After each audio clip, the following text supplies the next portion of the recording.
Hello. Just watching the news today. People in the UK can't afford to pay their fuel bills.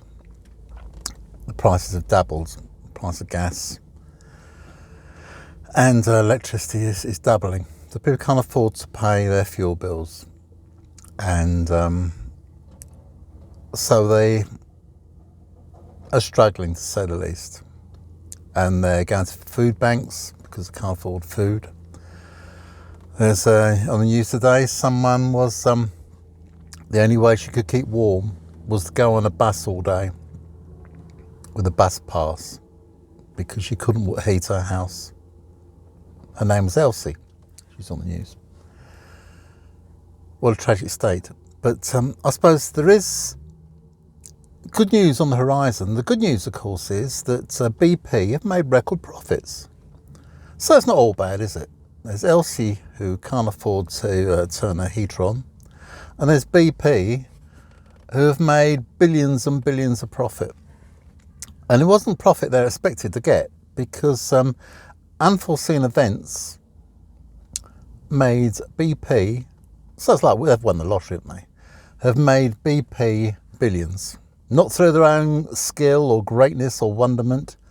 No, because people are suffering throughout the world, BP have made lots of money. It's nice, isn't it? And Shell will make even more money. And Shell will do the same. They're making huge profits. And they're making profits off others' misfortune. What a wonderful world we're living in now. People will be making money out of Ukraine. We're fighting Ukraine. It's a tragic state of affairs.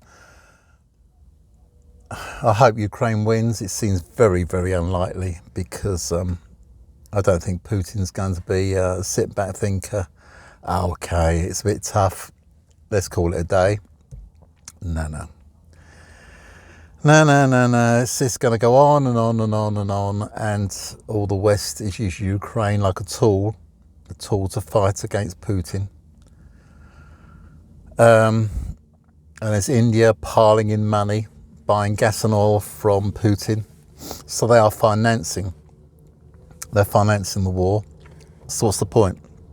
What's the point in one side putting restrictions on Russia and the other side, supposed to be both these sides supposed to be allies all against Russia.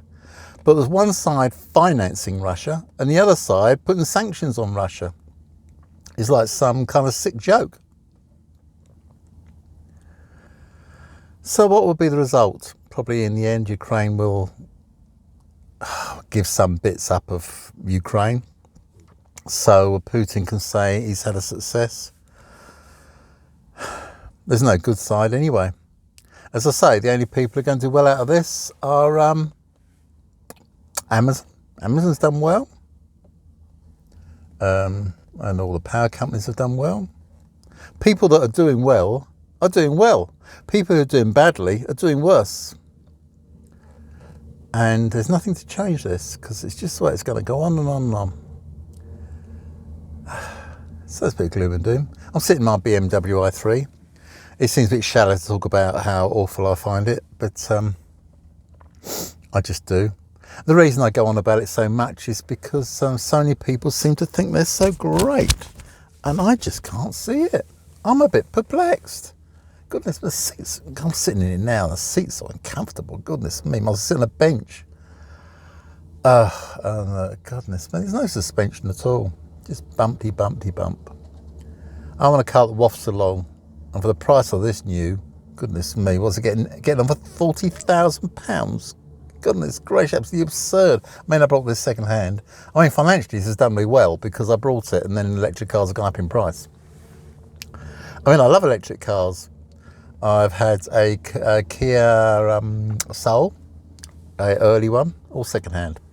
And that was a delightful car. It did everything you want, much more comfortable than this.